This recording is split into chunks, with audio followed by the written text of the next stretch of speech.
लेकिन जान ही से जे देही जनाए। जान वही सकता है, भगवान का तत्व, पर ब्रह्म का तत्व वही जान सकता है जिसको भगवान बोधित करना चाहते हैं।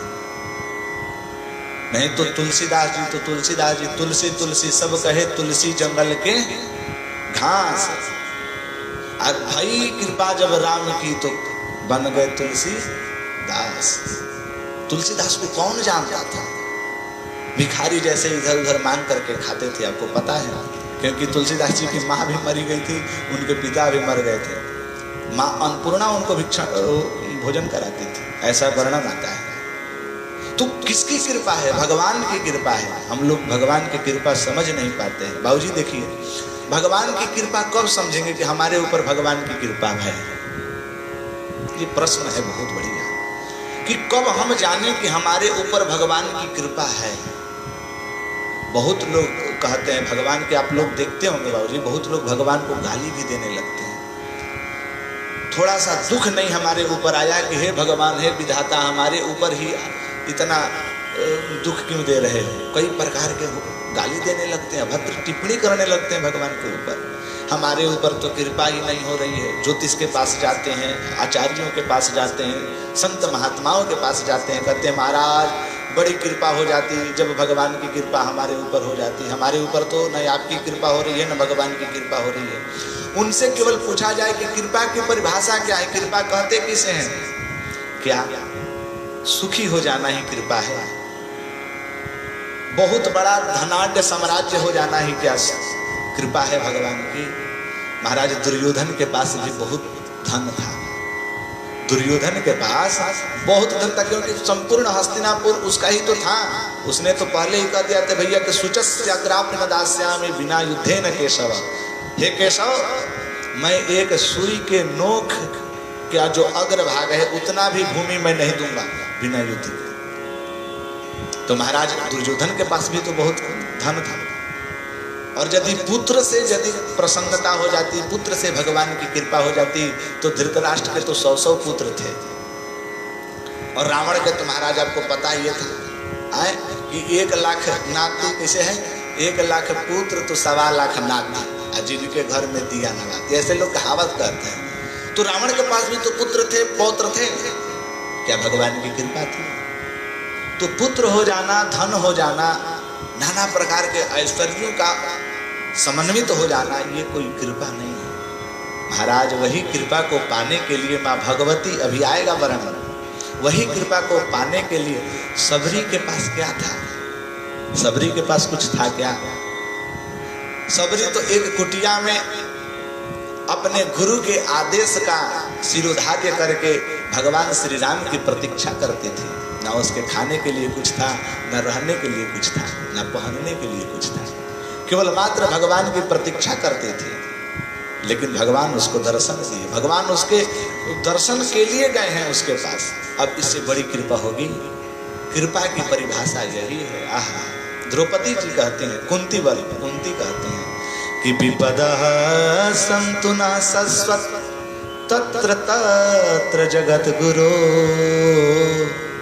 भवतो दर्शनम यत् स्यात् अपुनर्भव दर्शनम। हे प्रभु, आप हमें तो केवल मात्र विपत्ति दीजिए। हम इतना दुख पाना चाहते हैं कि वो दुख कभी समाप्त ही न हो। कन्हैया ने कहा कि अरे मैया पागल हो गई हो क्या? जितने जीव हैं सब सुखी होना चाहते हैं। मेरी भक्ति भी करते हैं तो केवल मात्र सुखी होने के लिए, और तुम दुख मांग रही हो? पागल हो गए हो क्या? मैया कुंती कहती है कि वो सुख ही सुख क्या जिस सुख में आपका स्मरण न हो, वह सुख ही सुख का जिस सुख में आपका भजन न हो। आप जानते होंगे कि सुख दुख में सुमिरन सब करे, सुख में करे न कोई। कि दुख में सुमिरन सब करे, सुख में करे न कोई। कि जो सुख में सुमिरन करे तो दुख काहे को होए। मैया कुंती कहती हैं कि वो सुख को मैं सुख नहीं मानती जिस सुख में आपका दर्शन न हो, आपका स्मरण न हो, आपका भजन न हो। प्रभु आप ही बताना। 5 पांडव मेरे वन में घूम रहे थे, भटक रहे थे, ना आथ था, ना किसी प्रकार का अलम था। उस समय रक्षा किसने की? आपने की प्रभु। जब जब हमारे ऊपर विपत्ति आई है प्रभु, आप उस विपत्ति में खड़े हुए हैं। यहाँ तक कि महारण संग्राम हस्तिनापुर में कुरुक्षेत्र में छिड़ गया था, उसमें भी आप रक्षा करने के लिए आए प्रभु। इसीलिए हम चाहते हैं कि मुझे लग रहा है कि हर विपत्ति में ही आपका दर्शन हो रहा है, तो महाराज आप विपत्ति ही दीजिए। तो कृपा की परिभाषा क्या है? कृपा की यह परिभाषा नहीं है कि सुखी हो जाना, धन हो जाना, पुत्र हो जाना, पौत्र हो जाना। कृपा तब मानी जाएगी जब भगवान की भक्ति हमारे जीवन में आए, भगवान की सेवा हमारे जीवन में आए, चाहे दुख में रहें चाहे सुख में रहें। एक सुनते होंगे आप भजन कि हर देश में, हर भेष में, हर क्लेश में रहें, राधा रमण, राधा रमण, राधा रमण कहें। प्रभु हम किसी भी अवस्था में रहे हैं, बस आपका स्मरण बनता रहे। और भगवान का नाम कितना पवित्र है। जब हम पूजन में बैठते हैं बाबूजी, पहला श्लोक क्या पढ़ते हैं? ओम अपवित्रः पवित्रो वा सर्वावस्थान गतोपि वा यः स्मरेत पुंडरीकाक्षं सबाह्याभ्यंतरः शुचिः। हम जब पूजन में भी बैठते हैं तो भगवान का उस पवित्र नाम का स्मरण करते हैं कि प्रभु आप तो पवित्र हैं ही, लेकिन आपका नाम इतना पवित्र है कि हमारे अंदर और बाहर दोनों शरीर पवित्र हो जाता है। तो इस प्रकार से भगवान की कृपा मानी जाती है। कृपा ये नहीं है कि बस धनी हो गए, ऐसा बात नहीं है। बहुत लोग देखते होंगे बाबूजी जिनके पास धन है वो भी रो रहे हैं, जिसके पास पुत्र हैं वो भी रो रहे हैं। नहीं, किसी देखिए पुत्र, बाबूजी ये भी ध्यान दीजिएगा, पुत्र हो धन हो, ये भक्ति और कर्म ये दोनों का मार्ग अलग है।